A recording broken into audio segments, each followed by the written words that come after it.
BJP का MP का election तो जीत गई, लेकिन शिवराज सिंह चौहान के 10 मंत्रियों को हार का सामना करना पड़ा। इसके साथ ही बीजेपी 2 राज्यों में फिर से वापसी की, राजस्थान और छत्तीसगढ़ में। चलिए आपको एक वीडियो दिखाते हैं। ये तो होता रहता है। सुनाइए भाई, देश आप लोगों को देख रहा है। कहाँ रहो कहते हैं आप लोग मेहनत बहुत की है, लेकिन गजब की एडिटिंग की। खैर मजाक छोड़ते हैं, आगे बात करते हैं। जहां बीजेपी जीत की हैट्रिक लगाई, तो वहीं कांग्रेस को हार की हैट्रिक लगानी पड़ी। हालांकि तेलंगाना में कांग्रेस ने अपनी सरकार बनाने में सफल रही। कांग्रेस का हार का कारण उसका घमंड रहा। उनके अपने नेताओं में ही आपस में फूट रहा था। जैसे राजस्थान में गहलोत और सचिन पायलट का घमासान पूरे 5 साल तक चलता रहा। मध्य प्रदेश में सिंधिया का बीजेपी में शामिल होना, बीजेपी को कमल खिलाने में कमलनाथ ने कोई कसर नहीं छोड़ा। वहीं एक तरफ चर्चा हो रही है कि एमपी के चुनाव में कमलनाथ ने अखिलेश की बात नहीं मानी, जिसका उनको खामियाजा भुगतना पड़ा। तो दूसरी ओर प्रधानमंत्री नरेंद्र मोदी के चेहरे पर भाजपा ने एक बार फिर से इन 3 राज्यों में अपनी सरकार बना ली। एक बार फिर से 2024 का शंखनाद हुआ।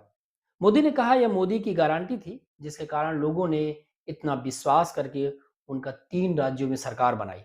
हालांकि राहुल गांधी को यह पूर्ण विश्वास था कि उनके 3 राज्यों में सरकार तो कम से कम बनेगी ही बनेगी, लेकिन ऐसा हुआ नहीं। कुछ जन कल्याणकारी योजनाएं जो मध्य प्रदेश में भाजपा की सरकार की वापसी में मदद की, योजनाएं बीजेपी के लिए गेम चेंजर साबित हुई और फिर से बीजेपी के लिए सत्ता का द्वार खुला। जिसमें से सबसे पहले आता है लाडली बहना योजना, जिसमें प्रत्येक महिलाओं को 1,000 रुपया दिया जाता है। किसानों का कर्ज माफ हुआ। संविदा कर्मचारियों को रिन्यू नहीं किया गया।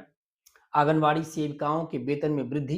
आंगनवाड़ी में जो सेविका थी उनके 3,000 के प्रतिमाह के वेतन को बढ़ाकर 13,000 रुपये प्रतिमाह कर दिया। मुख्यमंत्री सीखो कमाओ योजना का फायदा। रोजगार सहायकों का डबल वेतन। 12वीं में हम आने वाले विद्यार्थियों को ई स्कूटी देने का ऐलान। चुनाव में एक खास बात थी कि तीनों राज्यों में सीधे प्रधानमंत्री मोदी के नाम पर भाजपा ने वोट मांगे। मध्य प्रदेश जैसे राज्य जहां शिवराज सिंह चौहान के नाम पर पार्टी के अंदर घमासान था, वहां पार्टी के रणनीतिकार अमित शाह ने सभी नेताओं को एक मंच पर लाकर खड़ा कर दिया। राजस्थान में महारानी के दबाव को भी खारिज कर दिया गया। सोए हुए छत्तीसगढ़ के संगठन को ऊर्जा भर दी गई।